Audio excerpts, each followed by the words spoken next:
Ya, Assalamualaikum warahmatullahi wabarakatuh. Perkenalkan, nama saya Farhan Syuhada, eh, NPM 207070616074, Prodi Sistem Informasi, Fakultas dari Fakultas FTKI.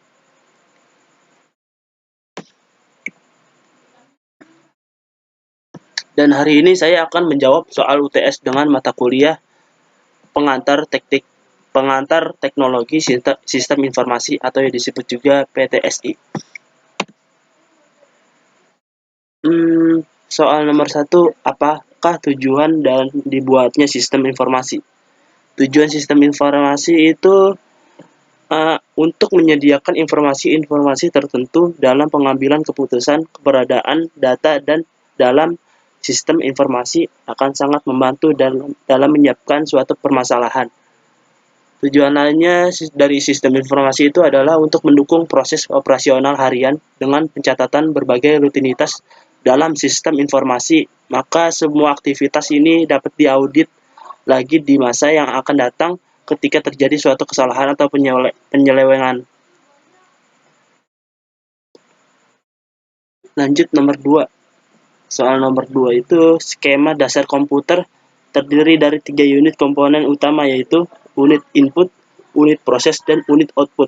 Seperti apa skema dasar dari komputer tersebut dan jelaskan masing-masing apa yang ada pada unit tersebut.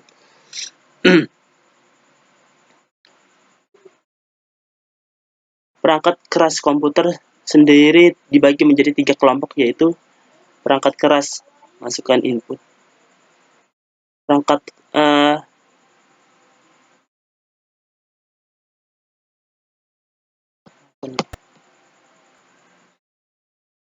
dari perangkat input. Perangkat input adalah perangkat keras komputer yang berguna untuk memberikan masukan, data, atau perintah dari luar komputer atau pengguna untuk digunakan dalam pemrosesan pada komputer. Apa aja sih?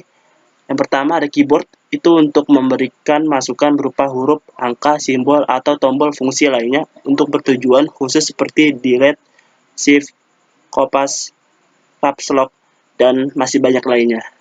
Yang kedua, mouse. Mouse itu adalah perangkat keras komputer yang berfungsi sebagai pointer atau petunjuk dalam pemrosesan komputer.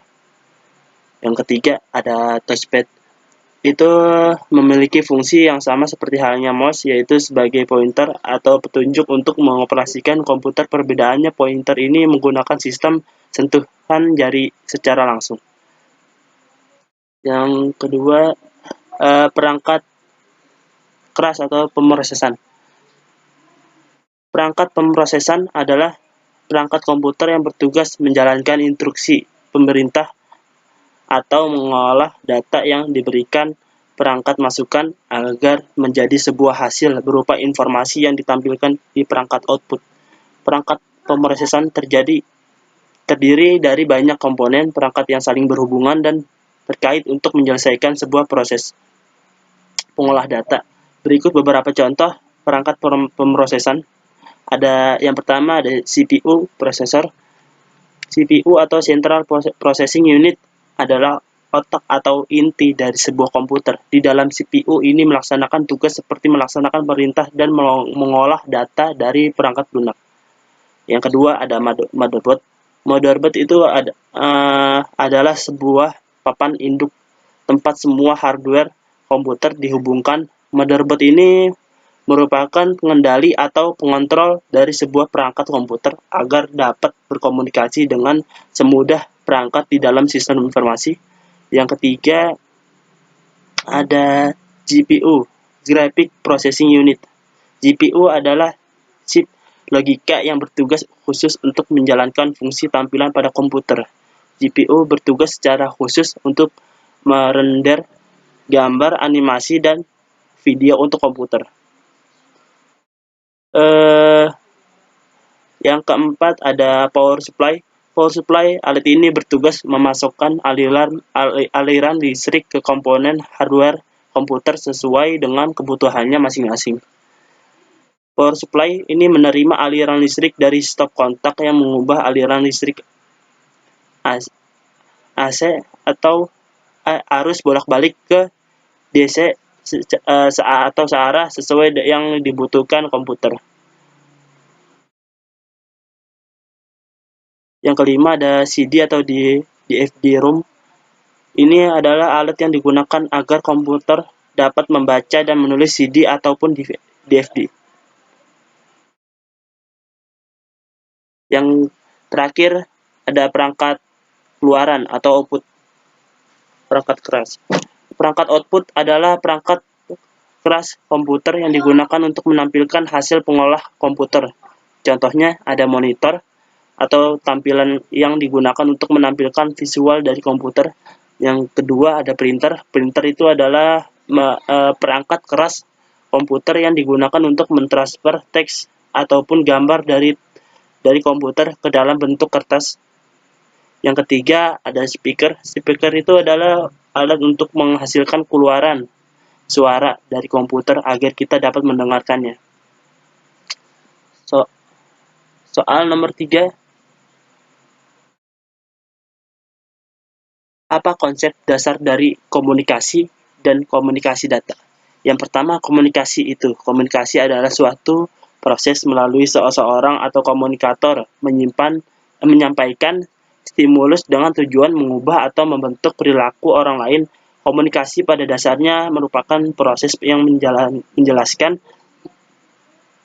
siapa yang mengatakan apa, dengan saluran apa, kepada siapa, dan dengan akibat apa. Lanjut yang B itu komunikasi data.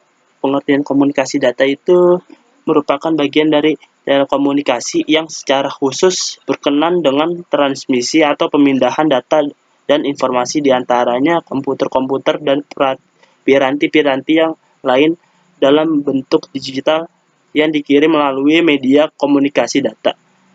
Jadi dapat disimpulkan komunikasi data adalah proses pertukaran data atau informasi dalam kasus jaringan komputer. Pertukaran ini dilakukan antara dua perangkat melalui media transmisi.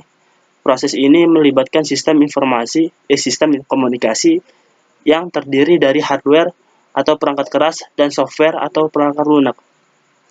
Lanjut soal nomor 4, apakah manfaat dan kelebihan DBMS dan bandingkan dengan penyimpanan dalam bentuk flat file yang lain. Yang pertama, manfaatnya itu performa yang didapatkan dengan penyimpanan dalam bentuk database manajemen sistem cukup besar, sangat jauh berbeda dengan performa data yang disimpan dalam bentuk flat file. Di samping memiliki unjuk kinerja yang lebih baik, juga akan didapatkan efisien penggunaan media penyimpanan dan memori. Yang kedua, integrasi data yang terjamin dengan penggunaan DBMS. Masalah redundasi sering terjadi. Redundasi adalah kejadian berulangnya data atau kumpulan data yang sama dalam sebuah database yang mengakibatkan pemborosan media penyimpanan. Yang ketiga, independensi. Perubahan struktur database dimungkinkan terjadi tanpa harus mengubah aplikasi yang mengakses, sehingga pembuatan antarmuka ke dalam data akan lebih mudah dengan penggunaan DBMS. Yang keempat, sentralisasi data yang terpusat akan mempermudah pengelola database. Kemudian dalam melakukan pakai dengan DBMS dan juga konsisten data yang diakses secara bersama-sama akan terjamin daripada data disimpan di dalam bentuk file atau worksheet yang tersebar.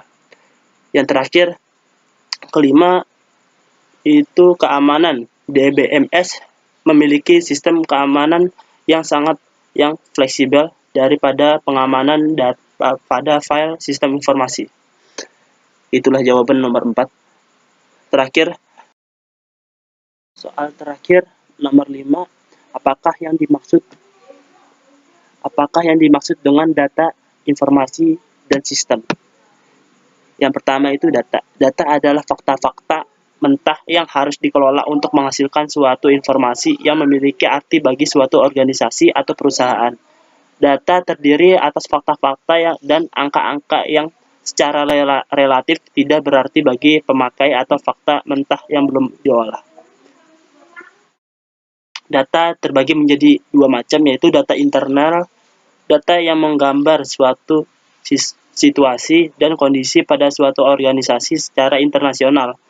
Yang kedua, ada data eksternal, data yang menggambarkan situasi serta kondisi yang ada di luar organisasi.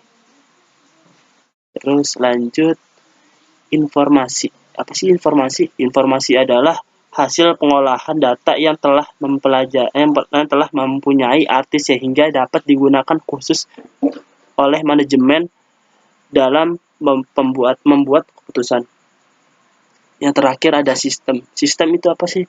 Sistem adalah kumpulan dari bagian-bagian atau hal-hal yang saling berkaitan dalam beroperasi atau bekerja secara bersama-sama untuk mencapai satu atau lebih tujuan. Sistem terdiri dari dua elemen, yaitu sistem terbuka dan sistem tertutup.